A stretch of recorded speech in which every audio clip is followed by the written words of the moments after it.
Jamaah sekalian kami hormati, ada sebuah kisah nyata yang dibawakan oleh Ustadz Farid Qasim hafizahullah ta'ala. Kisah nyata yang menakjubkan dan penting untuk kita ambil pelajarannya. Kisah ini bercerita tentang sebuah keluarga yang di dalamnya ada seorang ibu yang sudah menjadi janda beserta dengan 2 orang anak laki-lakinya. Kisah ini terjadi di ibu kota Saudi, yaitu Riyadh. Dikisahkan bahwa 2 orang anak laki-laki ini, kakak beradik, sangat menghormati orang tuanya, sangat menghormati ibunya, sangat berbakti kepada keduanya. Mereka tinggal di sebuah apartemen nyewa. Kira-kira biaya sewa per tahunnya itu adalah 24.000 real. Kalau dirupiahkan sekitar 80 juta. Biaya apa? Nyewa, ya, ngontrak apartemen. Kakak beradik ini kerjaannya sopir taksi. Mereka berdua berusaha keras untuk nabung sedikit demi sedikit untuk membayar biaya apartemen tersebut. Siang malam mereka bekerja sampai terkumpul uang sekitar 10.000 real. Padahal kebutuhannya berapa? 24.000. 10.000 real kalau kursnya 3.800.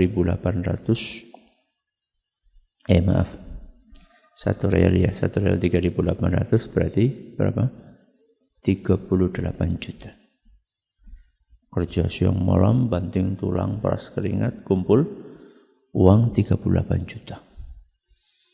Uang yang sangat berharga untuk mereka karena itu hasil jerih payah mereka.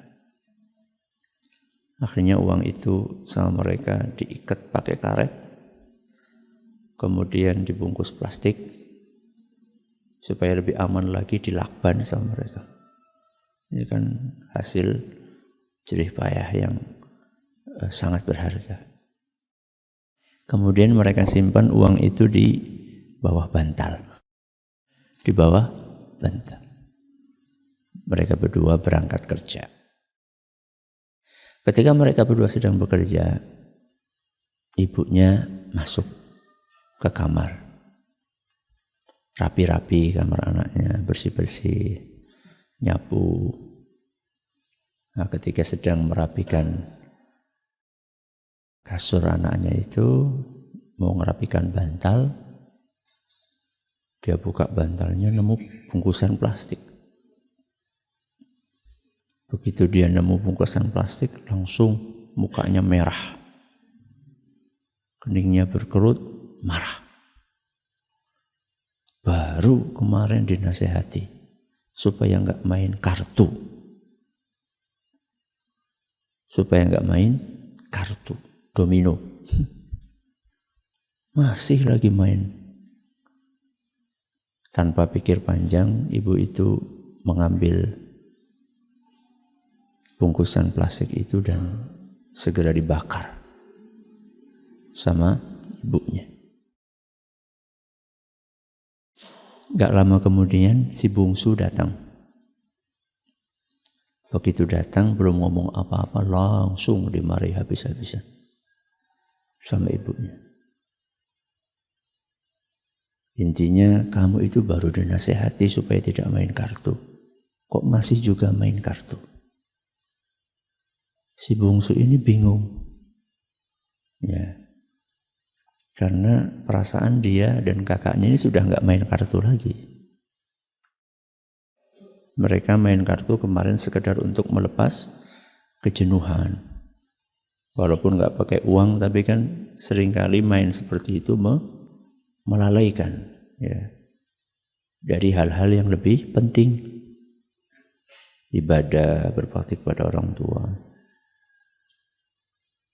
Maka karena anak ini merasa tidak main kartu, maka dia pun berinisiatif bertanya kepada ibunya, "Ibu, di mana menemukan kartu yang kata ibu dipakai buat main saya dan kakak saya?"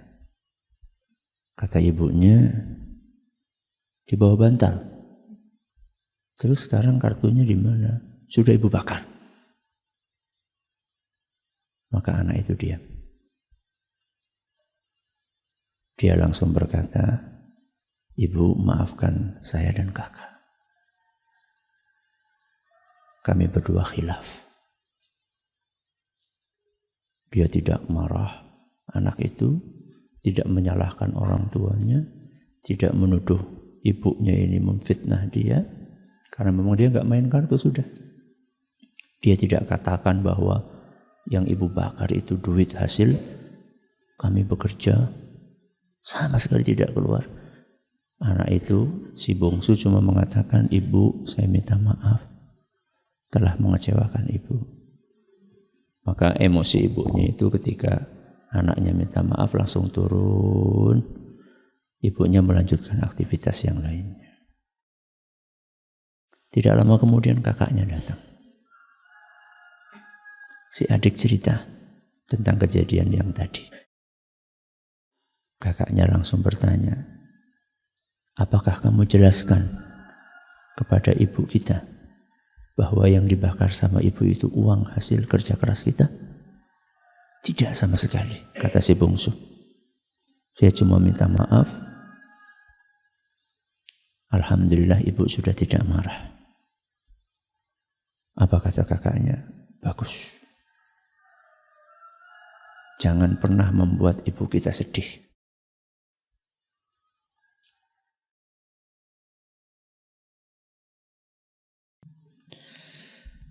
Beliau sudah capek ngurus kita.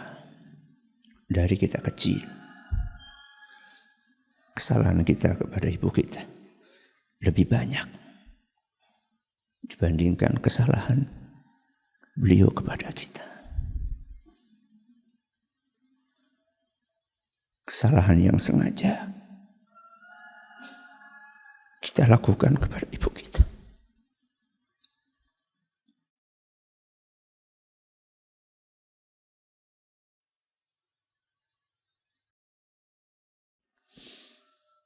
Kesalahan yang kita sengaja kepada orang tua kita lebih banyak dibandingkan kesalahan yang tidak disengaja oleh orang tua kita kepada kita.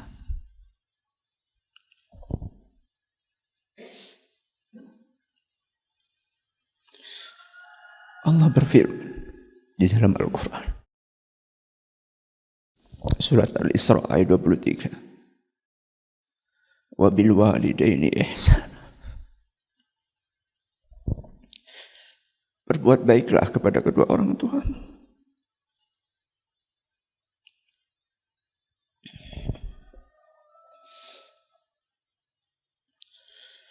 Berlatihlah untuk tidak membuat sedih kedua orang tua. Ayah kita, ibu kita.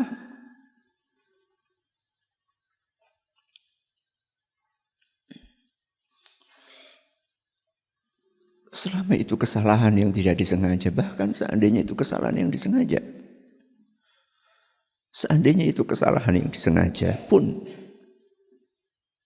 tidak ada bandingannya dengan kebaikan kedua orang tua kita kepada kita.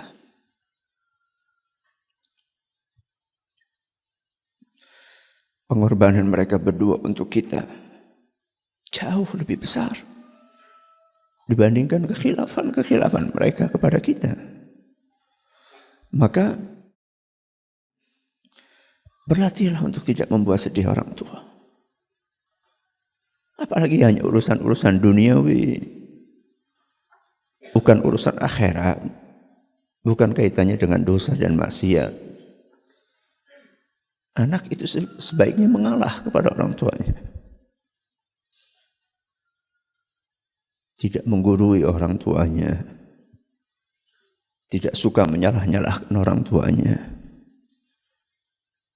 Kita ini mengaji, belajar agama, itu untuk memperbaiki perilaku kita, terutama kepada orang tua kita. Terus apa manfaatnya ketika kita sering ngaji, akan tetapi perilaku kita kepada orang tua kita tidak berubah? Apa manfaat kita mengaji? Orang yang paling berhak untuk mendapatkan perubahan baik sikap kita setelah kita mengaji adalah orang tua kita. Sebelum teman kita, sebelum rekan kerja kita, mereka yang paling berhak untuk mendapatkan tutur kata kita yang halus, sopan santun kita. Jangan merasa kita sudah punya ilmu ini, ilmu itu, tahu ini, tahu itu. Kemudian kita rendahkan kedua orang tua kita. Karena kita melihat orang tua kita belajarnya enggak banyak. Mereka enggak sempat belajar. Karena mereka sibuk ngurusin kita. Mereka enggak sempat belajar karena harus banting tulang untuk menafkahi kita. Jangan pernah kita merasa lebih tinggi, lebih hebat, lebih pintar, lebih banyak ilmunya dibanding kedua orang tua kita. Ada kesalahan ini, kesalahan itu, ditolerir, ya, dimaafkan. Kalau kita ingin memberitahu sesuatu kepada orang tua kita terkait dengan masalah agama, dengan bahasa yang baik. Jangan seperti seorang anak TK yang menggurui gurunya. Jangan. Ya. Bahkan ketika kita meningkatkan bakti kita kepada kedua orang tua kita, itu adalah merupakan salah satu cara terbaik untuk mendakwahi kedua orang tua kita. Ketika orang tua kita melihat, Masya Allah, anak saya setelah ngaji semakin halus tutur katanya, semakin sopan, maka orang tua sendiri akan tergerak hatinya. Nak, kamu belajar di mana? Ya. Bapak ibu pengen ikut, di mana kamu ngaji? Tapi ketika kita setelah ngaji, justru perilaku kita semakin tidak baik, semakin tidak sopan, besar kepala, sombong, angkuh. Bagaimana orang tua akan tertarik dengan ilmu yang kita pelajari, dengan dakwah yang kita ikuti, ya. Maka ingat pesan Allah Subhanahu wa taala dalam surat Al-Isra ayat 23. Wabil walidaini ihsana. Berbuat baiklah kepada kedua orang tuamu. Yang masih hidup, bersyukurlah. Ini kesempatan emas. Salah satu atau keduanya. Yang sudah meninggal, masih ada pintu untuk berbakti kepada kedua orang tua. Jangan pernah berhenti untuk mendoakan keduanya. Mudah-mudahan Allah merahmati beliau berdua. Wallahu ta'ala a'la wa a'lam. Mudah-mudahan yang sedikit ini bermanfaat. Subhanakallahumma wa bihamdika asyhadu an la ilaha illa anta astaghfiruka wa atubu ilaik. Assalamualaikum warahmatullahi wabarakatuh.